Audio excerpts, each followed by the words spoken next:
Hello there, folks. Today's video is very important to you if you are planning on taking an IELTS test in the future. Today, I'm going to give you some very important tips on how to do well in the IELTS listening section. This is a section that a lot of test takers actually find particularly difficult, and you should know about the problems that you're going to have. Think about it. During this part of the test, you're going to be listening. You're going to be listening to the audio that you're hearing in your ears. You're also going to be reading the questions, both the ones that you're trying to answer now and the ones that are coming up. And in addition, you're going to be writing, which is 3 skills that you're going to be using during this test. And think about it, we're going into an audio marathon. And a marathon requires that you build up to get that distance. This audio test lasts 30 minutes, and that's a long time to have your concentration really tested to the fullest listening, reading, and writing. I'd just like to warn you that it's important that you do practice hard on the listening section, because if you do not, I guarantee you will not get the band score that you're hoping to get. It does take practice, and it takes a lot of practice, so be aware. So let me tell you what you're going to get from today's video. First of all, I'm going to outline the IELTS listening test itself, and I'm going to tell you the type of questions that you're going to be facing. I'm going to explain why a lot of the reasons that students fail to get the band score that they're aiming for, and how to try and avoid these reasons. I'm going to talk about listening traps that are purposely put into the listening section and how to identify them and how to avoid them also. And finally, I'll give you some good tips on how to actually practice for the test. So that's what you're going to learn. A lot of valuable information. If you're ready, let's get started. Let's make a start by looking at exactly what the listening test consists of. In this test, there's 4 sections, and there's 10 questions to each section, which is a total of 40 questions, and for each correct question, you get 1 point. At the beginning, you're given 2 papers, a question paper and an answer paper. Now, just to make things a little bit confusing, when you're recording your answers, you do it on the question paper as you're going through the test, because you're not asked to try to work between the 2 papers and lose your concentration that way. So the answers are written on the question paper itself.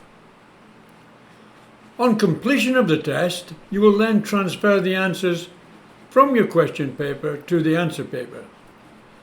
The test itself lasts 30 minutes. And then you're given a further 10 minutes at the end for the transfer of your answers to your answer sheet. Obviously, the test is designed to test you, and for that reason, it starts relatively easy just to warm you up, and as it continues, it gets progressively more difficult.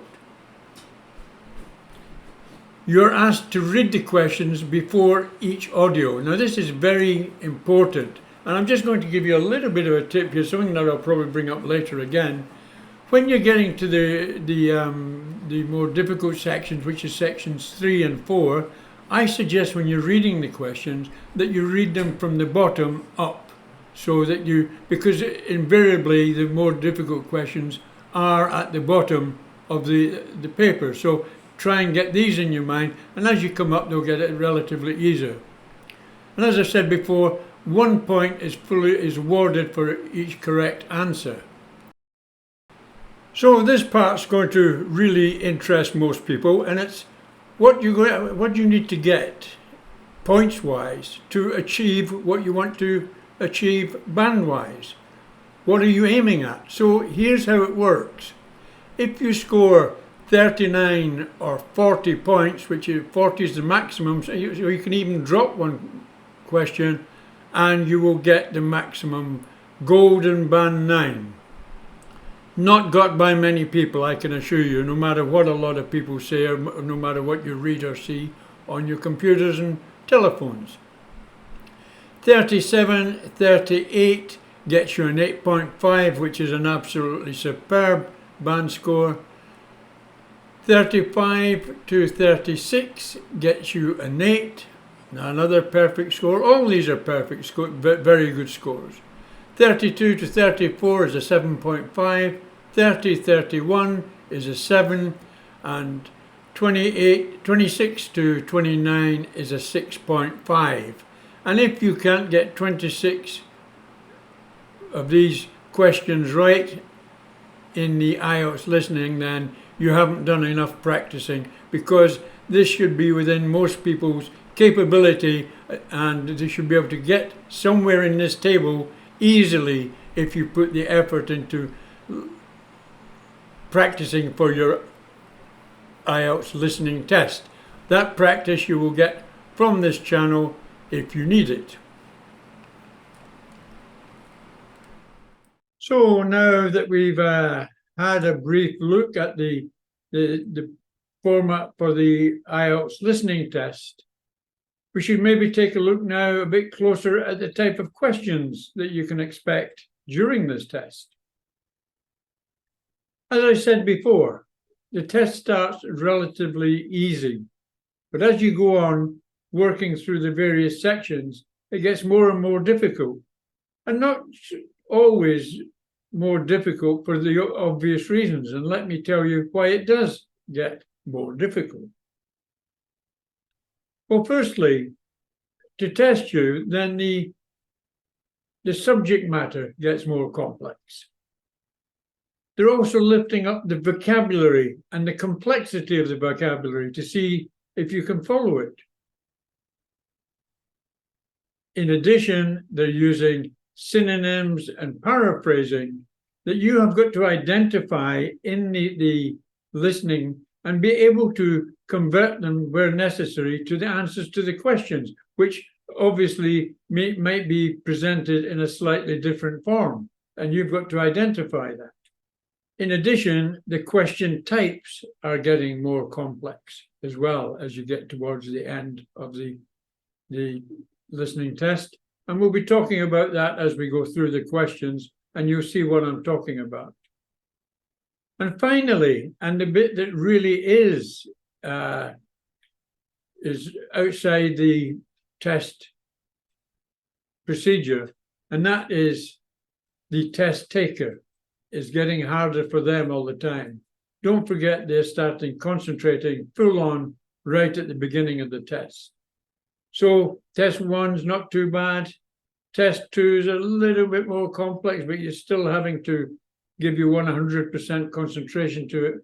Then we go to test 3, subject 3, and now it's getting, they are moving the goalposts, and it is getting a little bit more difficult, and you've got to listen much more keenly and keep that concentration level going and watching for the paraphrasing and the synonyms, etc. As you've looked at the questions, you're looking at what these actually are going to fit into. And then we get to the last section, and it's really the hardest part of it, and there's some complex questions there, and you've got to be listening for the various vocabulary, etc. And it's getting more and more difficult, and not only that, but you're becoming more and more tired with the 100% concentration. And this is where the problems can start, because I have seen it many times that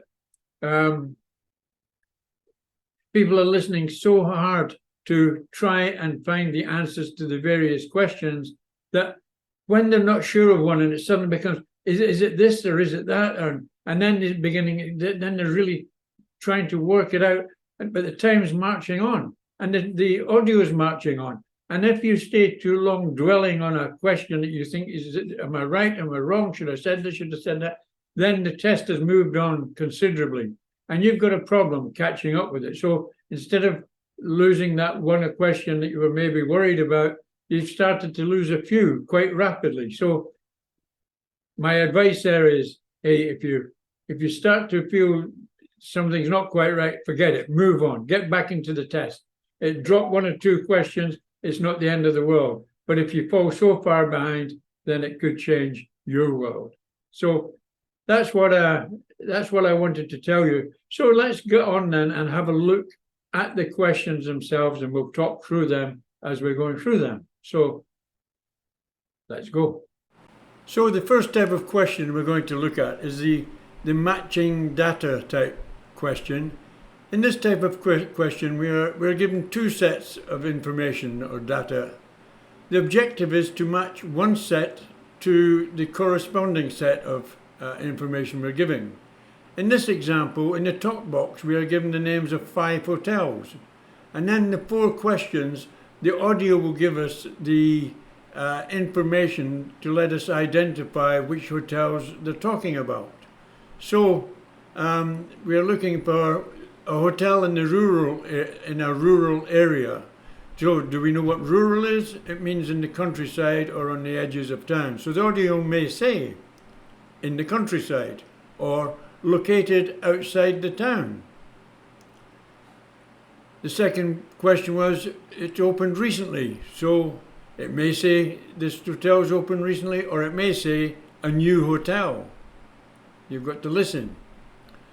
The third one holds business functions. So the audio may say popular for meetings or exhibitions.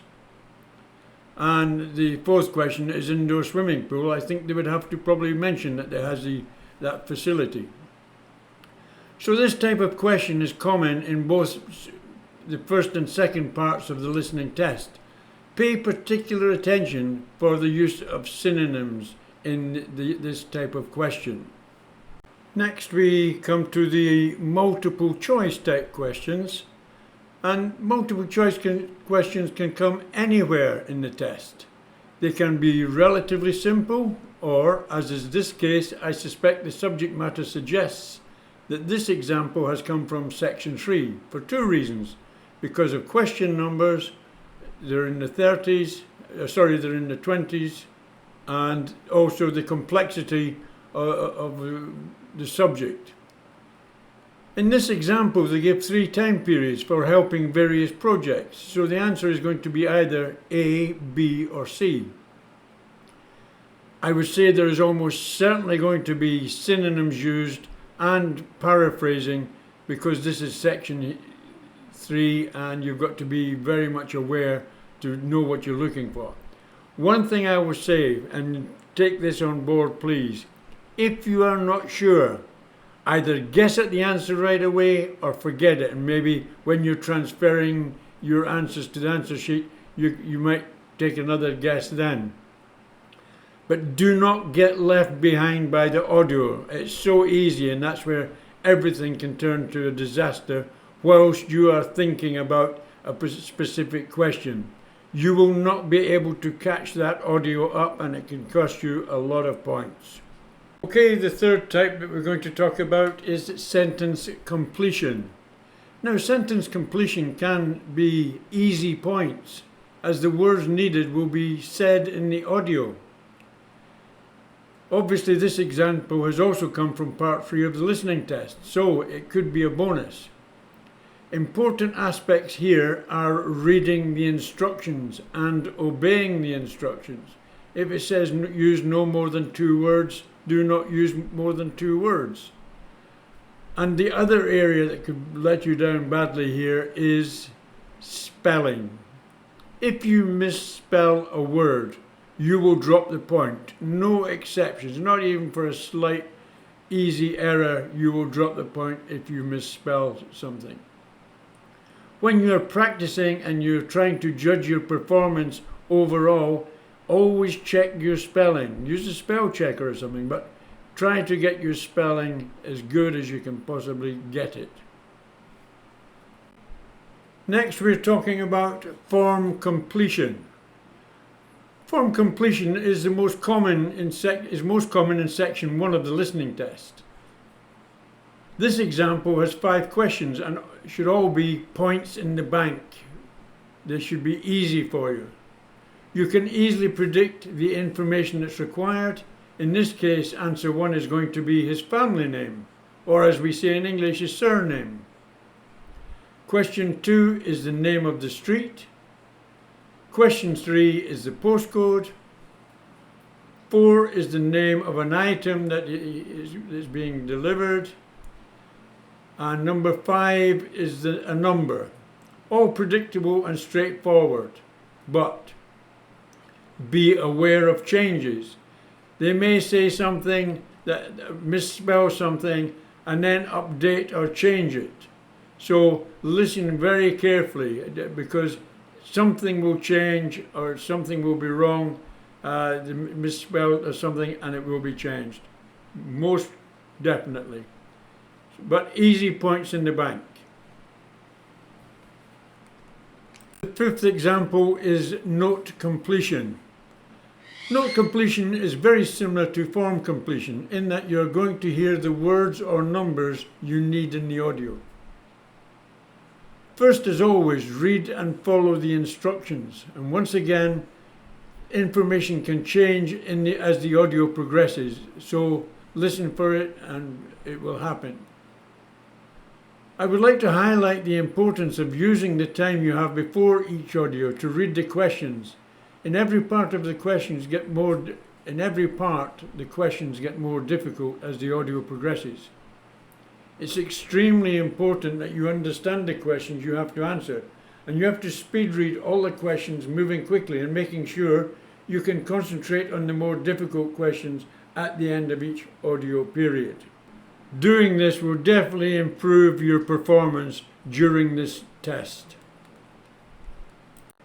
The 6th example of questions is the table completion. Yet another completion exercise. We've gone through these enough and much as similar as previously. This time we are looking at a table completion from section 2 of the IELTS listening test. Same instructions as in previous completion tests. Read and obey the instructions and listen carefully. It's as simple as that.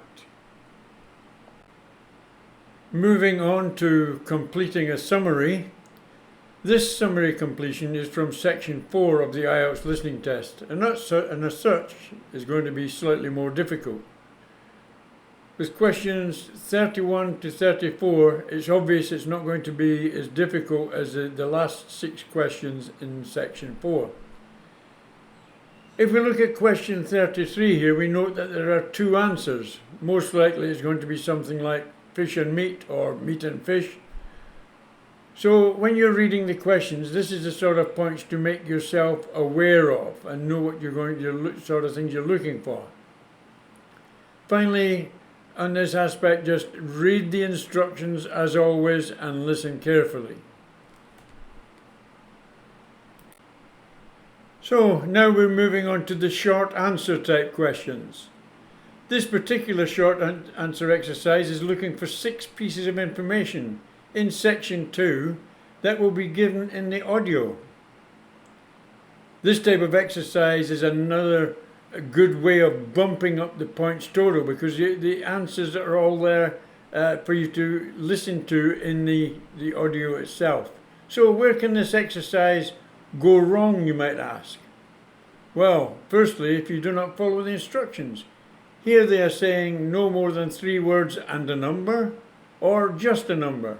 So be aware of what they're being asked for and give them exactly no more than what they're asking for.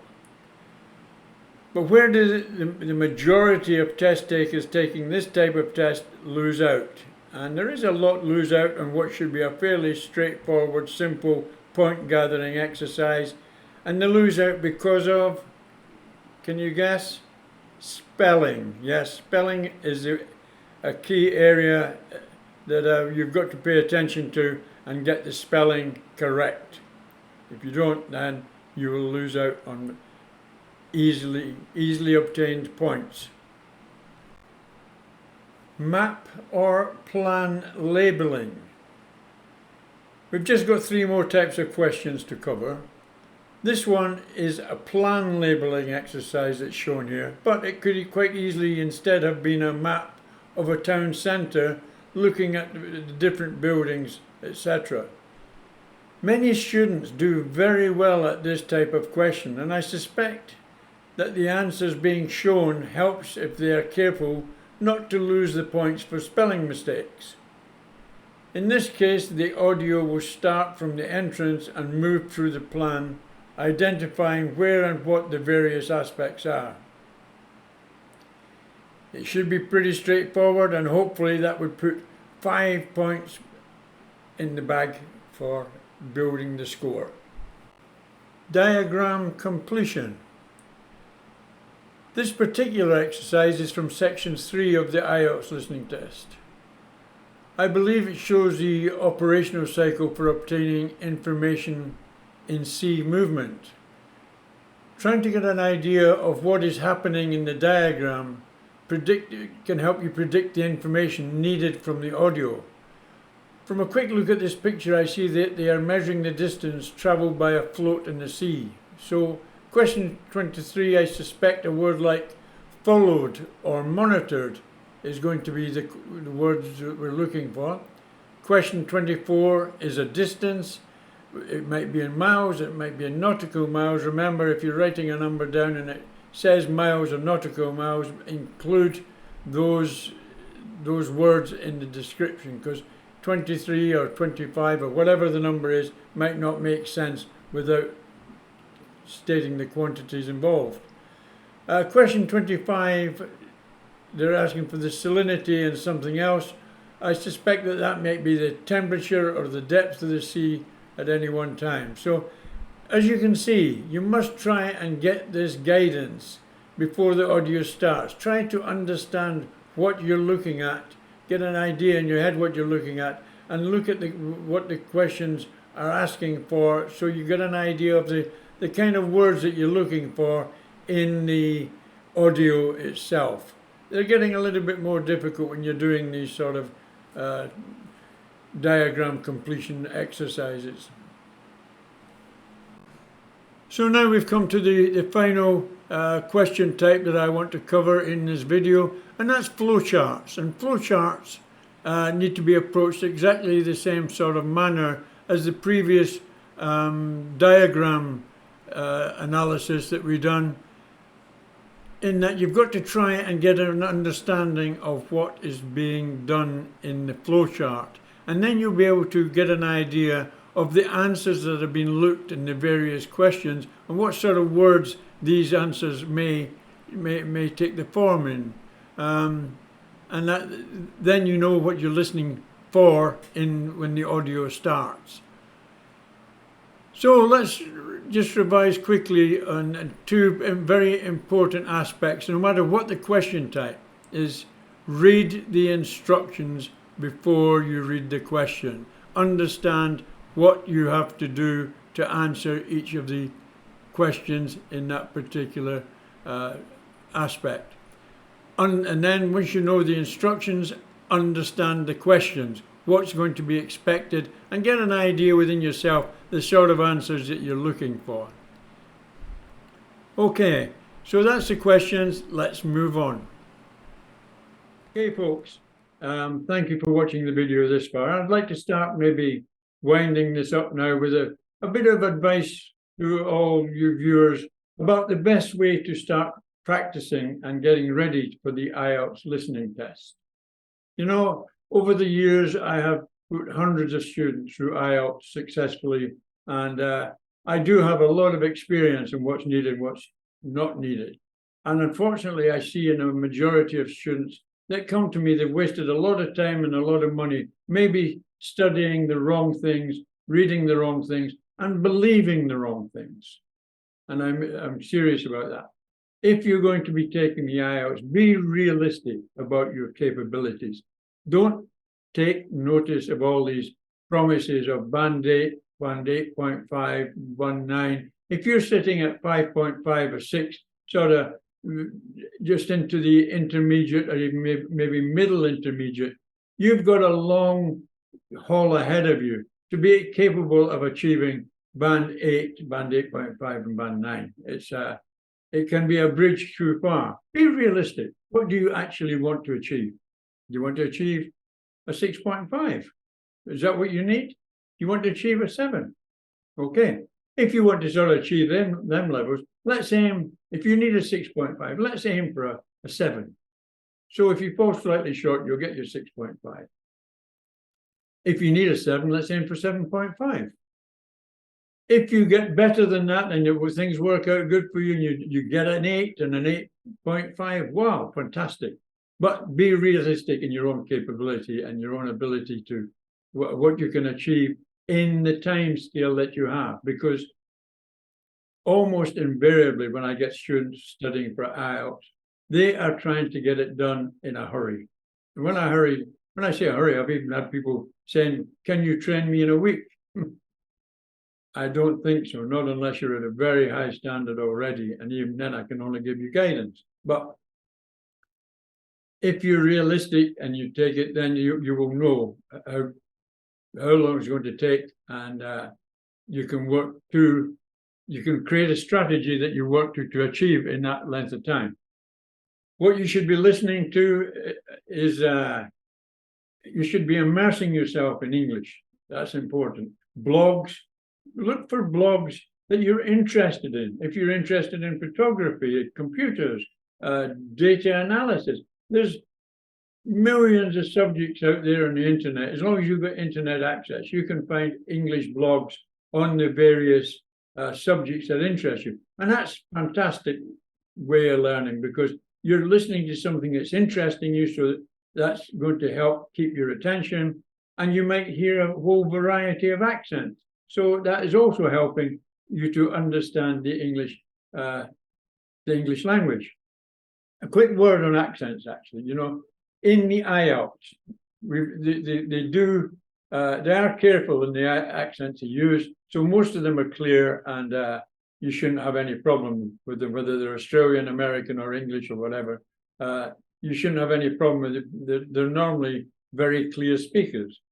You know, even in the UK, where I come from Scotland, there is accents there, some of the Welsh accents, some of the Irish accents, indeed, some of the Scottish accents from my own country, that I struggle to understand people when I'm listening to them. And I've got to concentrate very, very in depth to understand what they're saying, because I'm just not used to their accents. So don't worry about accents. In IELTS, the accents won't really come into play too much.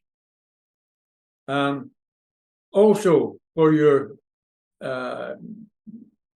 preparation for the listening test, don't forget you're preparing for the full IELTS test. The most important aspect in front of you is vocabulary. Getting a good lexicon ability with a good vocabulary is very, very important. And the more you understand, work at that. That's number one. You've got to work at vocabulary, even in your listening.